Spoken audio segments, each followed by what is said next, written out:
Assalamualaikum warahmatullahi wabarakatuh. Pada kesempatan kali ini, saya akan menjelaskan bagaimana cara kita melakukan enkripsi dan juga dekripsi untuk mengunci file video dan foto. Ini adalah permintaan dari Leksi Maulana Bramseda. Coba Bang buat contoh script enkripsi sama dekripsi untuk kunci file video dan foto. Baik teman-teman, mari kita mulai saja ya. Baik teman-teman, sekarang kita telah menuju ke script kita. Saya memiliki script namanya enkripsi dan dekripsi.py. Kalian bisa lihat di sini ya. Nah, ini adalah script saya. Ini masih script kosong ya. Formatnya adalah .py. Dan inilah adalah foto yang akan kita kunci ya teman-teman. Nah, di sini sebelumnya kita akan melakukan membuat sebuah namanya try accept atau error handling gitu ya. Nah, di sini kita akan membuat ini dulu. Oke, di accept kita ketikkan print tanda petik terjadi kesalahan. Jadi begini teman-teman. Kenapa saya menggunakan error handling? Program yang akan kita buat ini adalah program yang bisa melakukan dua hal. Bisa melakukan enkripsi dan juga bisa melakukan dekripsi ya teman-teman. Kalau misalnya kalian salah memasukkan kode kuncinya, nah nanti dia langsung menuju ke sini teman-teman. Misalnya kalian melakukan enkripsi, terus kalian menggunakan kunci misalnya angkanya 12. Tapi pas kalian melakukan dekripsi atau untuk membuka lagi file foto atau video itu, nah kalian menggunakan misalnya angkanya bukan 12 tapi melainkan 13 lah contohnya. Nah nanti akan terjadi error teman-teman. Begitu.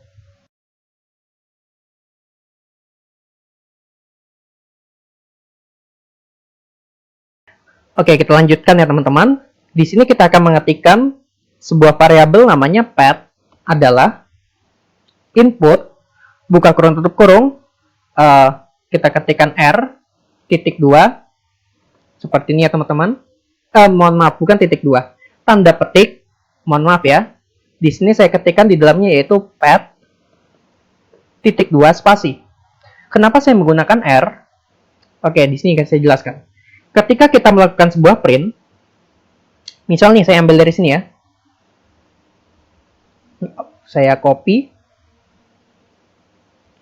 terus saya mau print ini saja, saya eksekusi, kalian bisa lihat terjadi error karena ada di sini, ini namanya backslash. Backslash ini adalah sebuah escape character.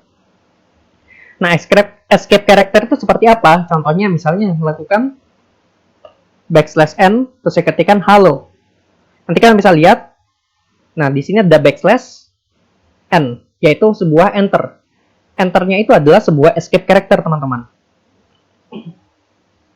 Nah untuk menghindari error kayak gitu, ada dua cara.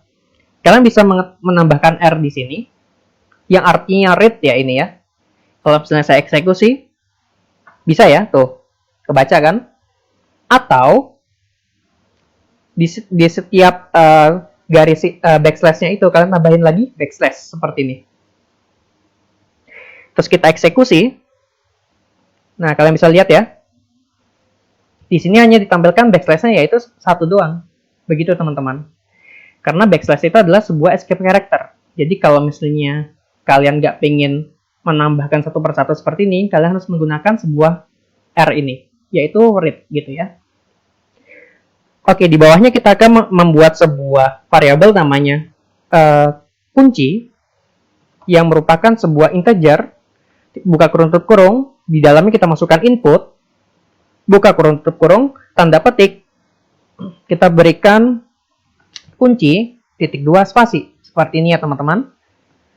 Kemudian di bawahnya, di sini deh, kelebihan nih, print, buka kurung tutup kurung, di bawahnya lagi kita print, buka kurung tutup kurung, F, tanda petik. Ini adalah sebuah format ya teman-teman. Jadi file path titik 2 kurung kurawal kita masukkan di sini variabel dari path. Kemudian kita print juga F, tanda petik seperti ini. Di dalam tanda petiknya kita buat kunci enkripsi atau dekripsi titik 2 spasi kurung kurawal, kita masukkan variabel kunci, kemudian di sini kita berikan enter ya, \n.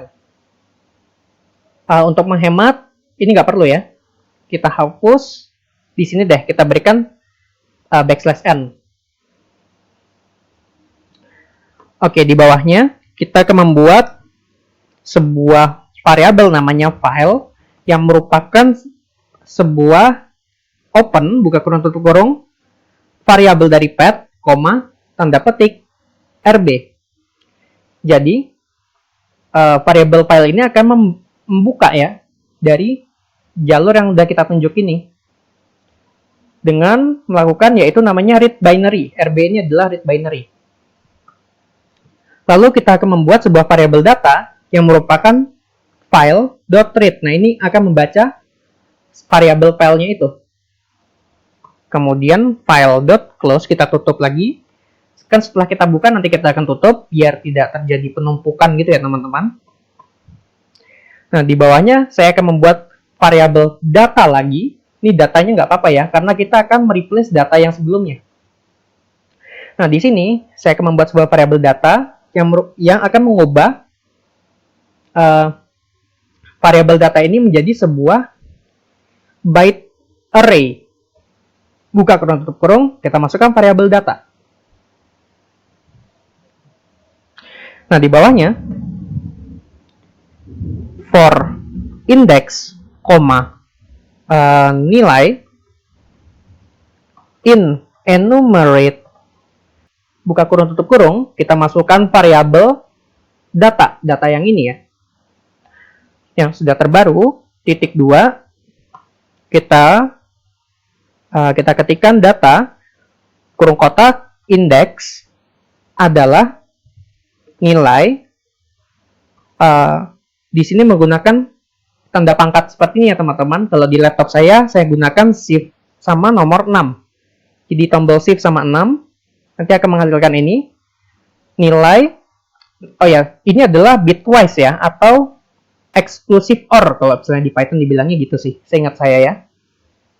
Jadi, ini adalah yang paling penting dalam melakukan enkripsi sama dekripsi teman-teman. Nah, nilai bitwise dari kunci gitu, seperti ini. Kemudian di bawahnya kita akan membuat sebuah variabel file lagi yang merupakan open, buka kurung tutup kurung, path, sekarang waktunya kita melakukan namanya write binary. Jadi tadi kan hanya read binary, membuka gitu kan. Sekarang kita akan melakukan apa yang nyebutnya, penulisan ulang gitu loh teman-teman. Jadi kayak kita akan mengubah isi dari si gambar. Misalnya gambarnya ini adalah yang tadi ya, contohnya ini. Nah, ini akan saya enkripsi. Jadi akan saya ubah bagian dalamnya. Ketika terjadi pengubahan, nah nanti akan terjadi ketidaksesuaian. Akibat ketidaksesuaian itulah yang menyebabkan tidak bisa dibuka file kita, teman-teman. Nah, sekarang kita melakukan penulisan ulang gitu ya. Jadi kita ubah data yang sebelumnya jadi data yang baru. Nah, di sini adalah saya ketikkan file.write, buka kurung tutup kurung, kita masukkan variabel data, kemudian file.close, buka kurung tutup kurung, di bawahnya kita akan melakukan print, tanda petik, enkripsi, atau dekripsi file selesai \n sepertinya teman-teman. Dan sudah, itu saja program kita teman-teman. Sekarang kita eksekusi ya. Oh tunggu, ini saya hapus dulu yang bagian atas. Nah, kita coba ya teman-teman. Oke, saya copy dulu deh ini. Copy. Ini namanya adalah 1.png. Oke. Kita coba ya. Kita eksekusi. Kita buka sini dulu.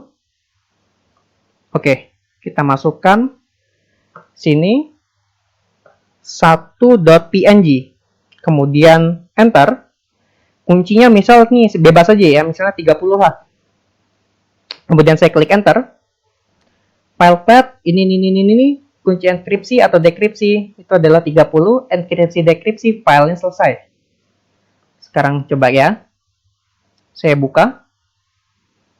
Ya teman-teman, 1.png. It appears that we don't support this file format karena kita mengubah bagian dalamnya itu. Nah, sekarang kita akan melakukan dekripsi. Tadi kan enkripsi ya. Kita tidak bisa membuka filenya. Sekarang kita ingin membuka filenya. Kita coba lagi. 1.png. Sebentar, saya buka dulu ini. Oke. Terus kita masukkan angkanya yaitu 30. Nah, enkripsi atau dekripsi file selesai. Kelihatan ya? Langsung bisa kebuka lagi kan? Kalau saya klik. Iya, bisa kelihatan ya teman-teman. Nah, ini berlaku untuk video juga. Nanti kalian tuliskan nama video kalian. Jangan lupa formatnya .mp3 atau mp4 gitu ya.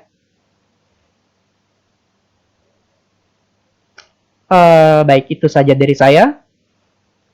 Apabila channel saya dirasa bermanfaat, jangan lupa untuk subscribe ya teman-teman, agar channel saya dapat berkembang. Oh ya teman-teman, saya juga memiliki sebuah berita baik ya. Jadi, saya ada membuat sebuah aplikasi di Play Store untuk Android saja ya teman-teman. Namanya Python Indonesia. Tapi untuk melakukan penelusuran, kalian bisa carinya namanya JA_official. Kalian search ya seperti ini. Nah, nanti ada nah ini namanya Python Indonesia. Kalian klik ini. Nah, kalian bisa lihat ini adalah punya saya teman-teman. Nah, ini Python Indonesia. Ini adalah aplikasi yang saya buat yang akan membahas mengenai Python. Nah, aplikasi ini berbasis pada website. Jadi, penggunaannya yaitu harus online ya gitu teman-teman.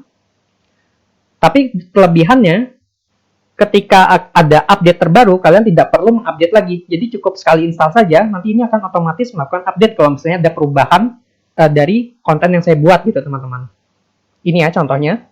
Nah, kalian bisa lihat. Ini adalah materi-materi yang sudah saya up beberapa hari lalu. Tapi sekarang sudah ada penambahan materi lainnya. Kalian bisa install. Jangan lupain teman-teman untuk memberikan rating. Baik, itu saja dari saya. Semoga bermanfaat. Wassalamualaikum warahmatullahi wabarakatuh.